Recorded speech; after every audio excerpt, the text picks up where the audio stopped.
Hi there, welcome to Nonsense Whisky. My name's VMPF, and on today's episode, we're going to be covering my first, and probably only for a while, Tormore. Mainly, that's because they don't really do many official bottlings. This is the 14-year-old one, and they do have a 16-year-old one that is more readily available. This has been discontinued now, and I actually only have this because I saw it in a shop in France. I think it was more readily available there, but unfortunately it's pretty much gone. Now, the funny thing about this one is that when I was doing my research for this bottle, I had a bit of a weird moment and thought that I might have covered it already. But it turns out that the review I've just done, the Glen Keith Distillery Edition, follows a very similar path to this Tormore. The distilleries opened up within a year of each other. They're both now owned by Chivas Regal or Pernod Ricard, and they don't tend to put any bottles out from under their own banner, very often at least anyway. You can get them as independent bottles, but they're mostly for blends underneath that kind of branding. So it was really weird. I thought maybe I just covered it, but I went back, nope, definitely have not covered this. And as you can see, I'm very low on this bottle. Now don't worry, I didn't drink all of that before the review. In fact, I had a good half bottle of this left, but I very recently, for my day job, did a online whiskey tasting and wanted to include this before it was gone. And actually, after I finished pouring it out, I didn't realise how little I would have left. So that's forced me to do my review, and I'll bottle kill that tonight. No sense in keeping that. I do actually have a sneaky second bottle of this stashed away somewhere as well. I'm not sure if I'll keep it or not yet. I'll probably open it because, as you can tell by the empty bottle, it's pretty tasty. Now, I purchased this, as I said earlier, in France, and I got them for €44 each, which is roughly £40. I think in the UK, if you were able to get it, it was a little bit more expensive than that, maybe pushing on for 50. So I think I've got a good bargain. I don't know if it's going to be worth anything in future times, but that's not really what I'm about anyway. It's the first time I've ever bought a bottle and bought two while I was there. So we shall see. And as I also said, there's a 16-year-old. It's a little bit more expensive. Today's prices, as time of recording, it's about 70 quid. Haven't tried that, so I can't really talk too much about it. Quick thing about Tormore, as I mentioned earlier, opened in the 50s. This kind of range was relaunched in the 2014 before this was discontinued.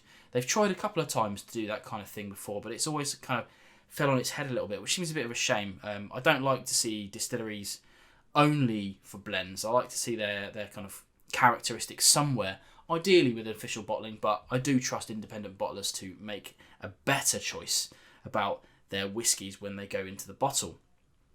Let's get into this whiskey and see what we've actually got. Now, it's worth noting a few bits of information on the bottle before we crack on, and that is that they say American oak. Not sure exactly what that means, but I'm going to assume that it's a mixture of maybe first and second or whatever refills on the ex-bourbon casks, but we can assume that there's no sherry or anything else like that in there, just pure American oak. It doesn't make any mention of colour or chill filtration, so we're not going to comment on that at all. This is batch number A1509, and it's bottled in September 2015, in case anybody wants to compare with a bottle of this they may already have. Right, let's get onto the nose, shall we? Now for me, this has got a really good nose. It's full-bodied is a good word. I'm probably taking that straight off the label, but it's definitely full-bodied. Heaps of vanilla. These are all kind of standard things you're going to get. Oak. There's a lot of like apples and pears in there that I typically get off Speyside stuff, but it's mixed in with a bit of citrus. And there's definitely something odd about it on the back end. And if I hadn't have read the label, and I'm very guilty of this, I don't usually do this, but I'm going to quote the label. And it says raspberry on the label, and I think that might be what I'm getting on the back end. So I might be being led by the label on that one, but you can make your own mind up if you ever get to try this. Let's try on the palate.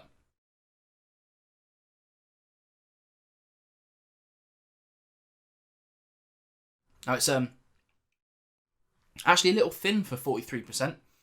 Wish it could be a bit more. The 16-year-old is like 48% or something like that. Seems a shame. Would have liked to see it a bit higher, but it's got a really nice kind of fruity taste to it. Lots of those things coming over from the nose, like the vanillas. Definitely some oaky tannins going on there. And again, being probably led by the label, the spiciness on the back end is a more ginger spice than any other kind of spice. I usually say things like cinnamon or nutmeg or something like that, but this has definitely got a gingery quality about it.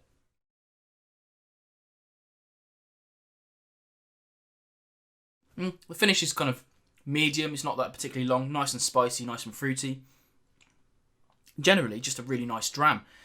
It's a bit of a shame that we can't get it anymore, because if we could get it for 40 quid, for instance, I think this would be an easily recommended dram if it was readily available. But I've seen the prices go up a little bit to like 50 odd pounds. That's starting to push it a little bit. You can get way better whiskies for that sort of price.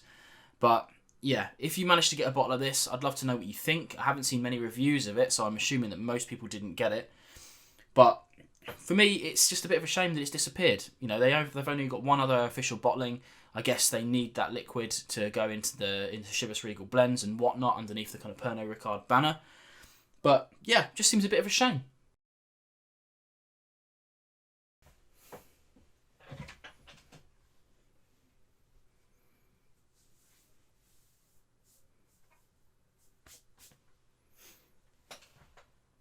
Oh, we're going.